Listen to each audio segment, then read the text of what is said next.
Hello everybody, welcome back. Today we're starting 7.5, solving quadratic equations by factoring. So here you'll notice that we have an equation of 2x squared minus 1 equals 5x minus 3. In order to solve this equation, what we're going to do is we're going to factor this. But in order to factor first, we need to have all variables and constants to one side and have one side equal to 0. Okay? So what we're going to do first is we will subtract 5x from both sides. Okay, so I'm going to subtract 5x from both sides. Whatever you do to one side, you must do to the other. And I'll put it in here between because we want to have it as x squared, x, and constant. And at the same time, I'll get rid of this negative 3, so I'm going to add 3. And whatever you do to one side, you do to the other side, and I'll put that with the 1. So that clearly eliminates the 5x. Subtract 5x is 0, 0 principal, that's why we did it. And negative 3 plus 3 is 0, and it's gone. So the left-hand side has all of our variables and our constants, and the right-hand side is equal to 0. So we will collect like terms, and the only things we need to collect are these equal, because we don't have any other x terms, we don't need the x squared term. So when we added the 3 to the negative 1, we got plus 2. All right? So now what we're going to do is factor. There's nothing, we can't take a GCF out here. So we need two numbers multiplied together to give me 2 times 2 is 4, added together to give me negative 5. There's only a couple of options. And to make it negative, it would be negative 1 and negative 4. So what we do is we do what's called decomposition. You may recall. So now we want to use decomposition. All right. And to do decomposition, got an I. So for decomposition, we take the b term, the middle term, the x term, and what we're going to do is we're going to split it into minus 2x.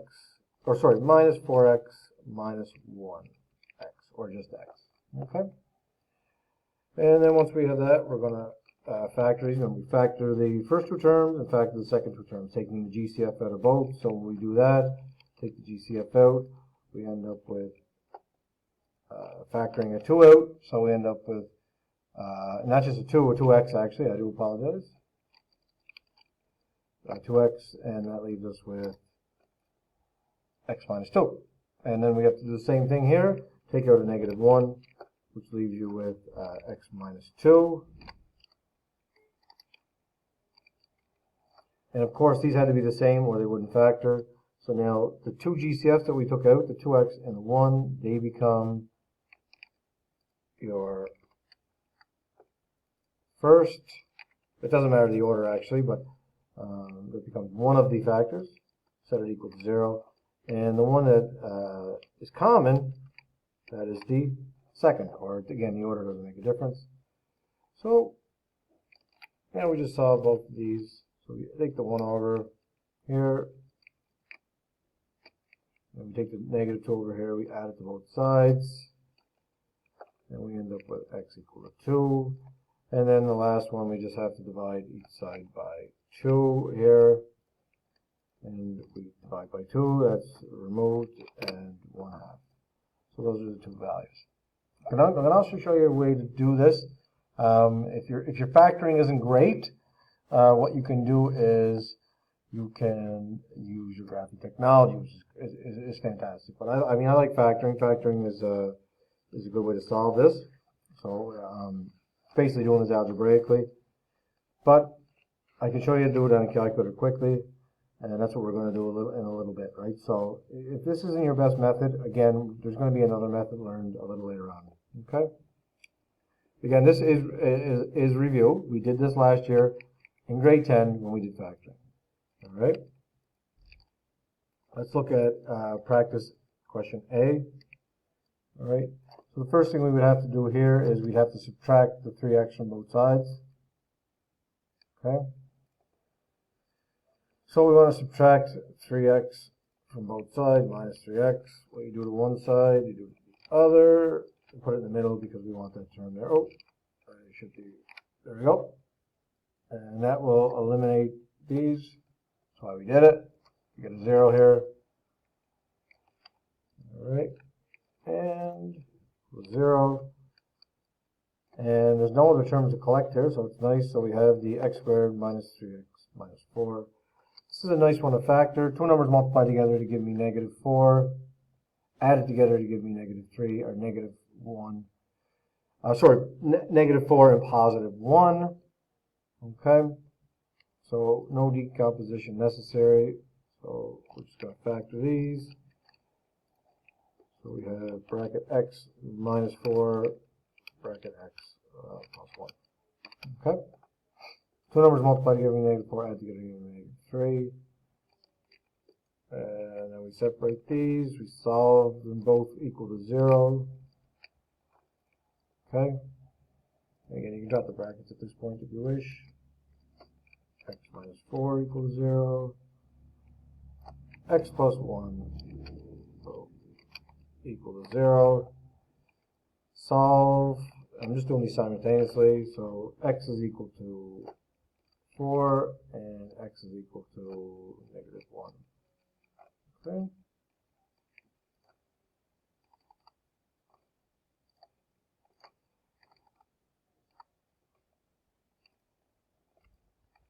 And B, what we want to do is we're going to solve this. You'll notice there's no x term.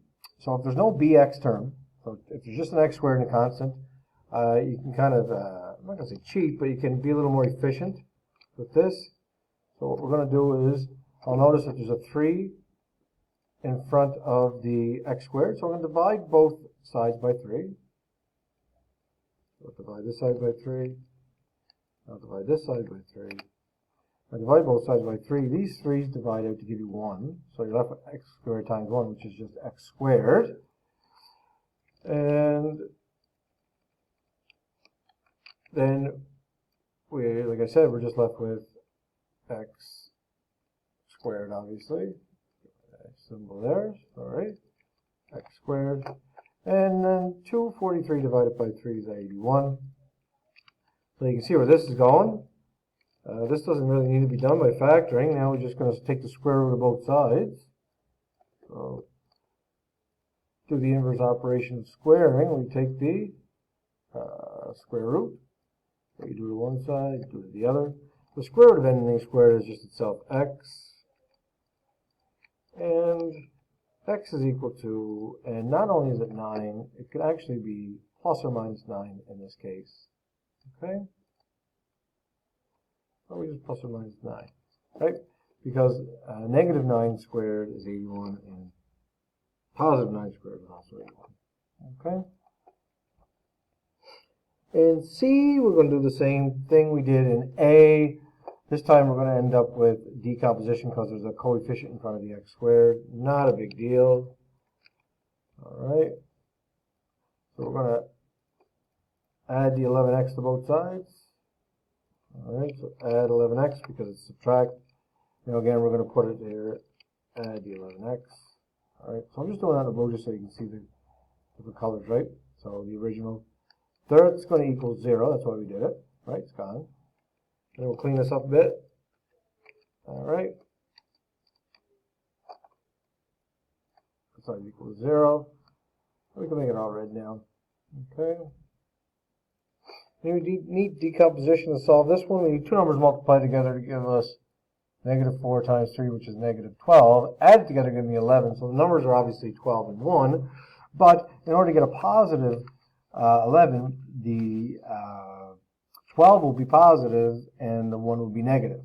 Because 12 subtract 1 will give me 11, and 12 multiplied by negative 1 will give us negative 12. Okay, again, that's a review from last year. I'll make sure we do that in detail in class. So this becomes, this middle term becomes, do that in the blue, this becomes 12x minus x. Okay? Or you can put that minus x first, it doesn't matter, it's up to you. And I usually put a 1 there just to see what I'm doing in the next step. Again, you can do that, it's up to you. Okay? Now we're going to factor, now we just take the first two terms. and we factor out a GCF. So they both have a factor of 3 and they both have a factor of x. So we're going to take a 3x out, and you're going to be left with x plus 4. Here we're going to take a negative 1 out, and you're going to be left with x plus 4. That has to be the same, right? That's why you did it. So at this point in time, what we do is we put the two GCFs that you factor out together, set that equal to 0. And then we put the common factor and set that equal to 0. Again, the order doesn't matter in which you do this. It's up to you. All right. Just running the space here. My apologies. So we add the 1 to both sides. Get rid of the negative 1 by adding 1 to both sides, or just 1. Subtract 4 from both sides. Right, and there we are. So x is equal to negative 4, and then we have to do that final step here is divide both sides by 3. So 3x divided by 3 is x, and 1 divided by 3 is 1/3. And those are your two x-intercepts. All right? Cool. And the last one here for the factoring question. This time we're going to take the 9x over, right? So the 9x comes over, so we subtract 9x. Well, you do to one side, you do to the other, subtract 9x. Okay? I'll just show that in the blue, the lighter color here, just so you can see I did it to both sides. And at the same time, we can subtract 8. And subtract 8 from both sides. Subtract 8 from both sides. We're going to clean this up.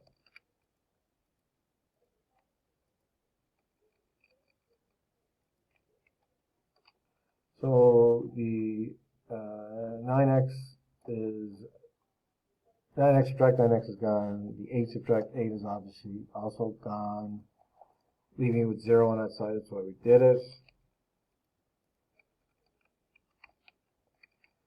All right. So we combine like terms, and the minus 9x obviously is going to be minus 9x minus. Oh, I'm just going to fix my color here. Yeah, because there's nothing else for the 9x to be added or subtracted from. And then plus 3 subtract 8 is minus 5. And that whole thing is equal to 0 if we show it on the other side. Okay. And then we do decomposition again. Two numbers multiplied together give me negative 5 times 2, which is negative 10. Add together give me negative 9. Those two numbers are going to be negative 10 and 1. Okay. Now again, some people can do this intuitively. They look at it and they say, okay, I know the numbers. One has to be a 2x, the other has to be an x, and then have to be a 5, and they work it out that way. It's whatever works for you. It doesn't make a difference to me in how you solve this. So I look at this and I say, all right, this is going to be 10x plus x. Okay. The whole thing's equal to 0. All right. Now I'm going to factor out a 2x out of the first two terms. So remember, factor out common terms in the first two. So it'll be 2x. So I'm left with x minus 5. And then there's nothing here. It's just a 1. So I still got to factor the 1 out. And it leaves you with x minus 5. And then we have, what we do is we want to take them out, right? So you're left with the 2x plus 1 equal to 0, and then you're left with x minus 5 equal to 0. Remember, the two GCFs come out for one of the factors, and the common factor is the second factor, or it doesn't matter the order, obviously. Okay? So now we're going to solve for that. So we take the 5 away from here, and we get just 5. Take subtract the 1 from both sides, and that's gone. Divide both sides by 2, that's gone. Divide both sides by 2, and we end up with x equal to negative a half and x equal to 5. Okay, so that is actually a complete review of what you did in grade 10. So if you've got to brush up on your factoring a little bit, now's the time to head back to that grade 10 scribbler and take a look at factoring. But that's it for this video. In the next video, we'll start with example 1, and we'll go from there. So I hope this factoring tutorial will help you bring back where you need to be. Thank you, folks, and see you in the next video.